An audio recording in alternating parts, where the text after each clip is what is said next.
Ang isa sa mga prolific scorers at legendary players ng Magnolia at tinaguri ang kabilang sa Big 3 na kung saan sobrang dami din ang mga umiidolo sa kanya dahil sa kanya pagiging legit na contributor sa loob ng mahabang panahon na pananatili niya sa Pure Foods franchise. Ang one of the most requested player dito sa aking stories, ang The Scoring Apostle, PJ Simon. Since nung nagretiro siya, ano nang naging buhay niya ngayon pagkatapos iwan ang PBA at pinahiwatig din pala niya na kaya pa niyang maglaro sa PBA kung mapagbibigyan.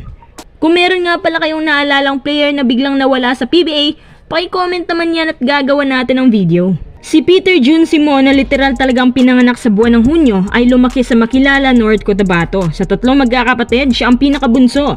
Maayos naman at may kapasidad ang pamumuhay ng pamilya Simon dahil may maayos din na trabaho ang mga magulang niya. Isang guro ang kanyang ina, ngunit namatay ito dahil sa sakit na cancer.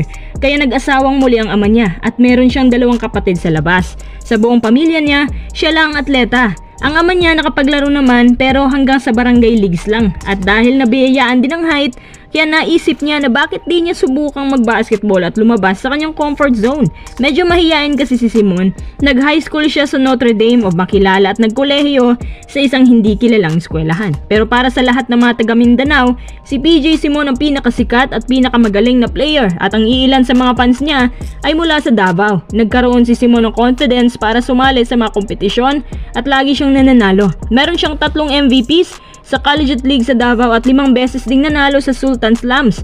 Nakapag-desisyon din si Simon na i-elevate ang level ng kanyang basketball kaya sumali siya sa mga malalaking liga, ang NBA. Nag-sign siya sa Davao Eagles. Taong 2001, dito nagsimulang pumakitang gila si Simon na hindi bumababa sa almost 21 points per game ang naiaambag niya.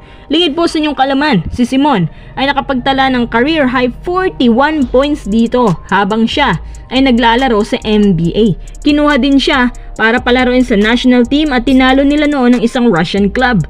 Kaso, hindi akalain ng lahat na ang napaka-exciting league na to ay na-disband. Si Simon ay naglaro noon sa PBL. Pumasok siya para maglaro sa Daz Dishwashing Liquid. Agad-agad gumawa na naman siya ng pangalan sa PBL at napapabilang sa mythical teams. Tinalo nga lang sila ng well-coached sa finals. Dumating sa punto ng Daz ay naging happy toothpaste. At dito sinuwerte na nga sila. Plus teammate pa niya si Rich Alvarez noon sa kanyang co-finals MVP na nagkampiyon sila sa PBL. Napabilang siya sa mythical team kasama si James Yap, Jojo Tangkay at Rich Alvarez. Habang siya ay naglalaro sa PBL, nag-offer ang Pure Foods ng 2 taong kontrata. Pero hindi naman Pure Foods ang nag-drop sa kanya kundi ang Santa Lucia Realtors 43rd overall pick taong 2001. Dito sa Pure Foods, hindi naman talaga niya naipakita ng lubos ang kanyang abilities nung una dahil naglalaro lamang siya behind James Yap. Pero kalaunan, si PJ Simon na gumawa ng sariling pangalan nung sinasalba niya ang team sa crucial minutes at ang dalawa ay naging matibay na mag-backcourt duo. Sa kanyang consistency, natutulungan niya ang Pure Foods franchise and the rest is history.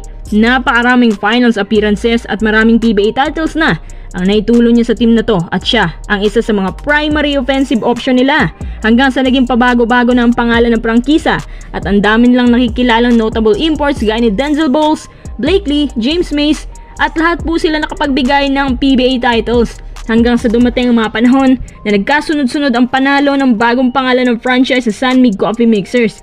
2014, nakakuha ng San Mig Coffee ang Grand Slam at ito na ang pangalawang Grand Slam ni Coach Tim gamit ang Triangle Offense. Sabi nga nila, ang isang championship pwedeng malimutan, ngunit ang Grand Slam habang buhay tatatak yan sa mga tao. 2020, nagdesisyon si PJ Simon na i-hang up ng kanyang jersey at binigyan siya ng retirement ceremony ng Magnolia franchise kasama si Mark Pingris. Pagkatapos niya magretiro, ano na nga ba ang buhay ni PJ Simon ngayon? Siya po isa ng businessman at endorser ng isang establishment. Bukod dyan, siya ay bumalik sa paglalaro this time sa MPBL under Davao Occidental Tigers. Bukod dyan, siya rin ay laging nakikita ng mga tao nagpapakondisyon sa basketball court sa Leyte. Ayon kay Simon, minsan na ring sumagi sa kanyang isip na bumalik sa PBA. Despite sa edad niyang 44, kaya pa naman niya. Yun nga ang gusto makita ng mga fans na sana bumalik siya sa Magnolia.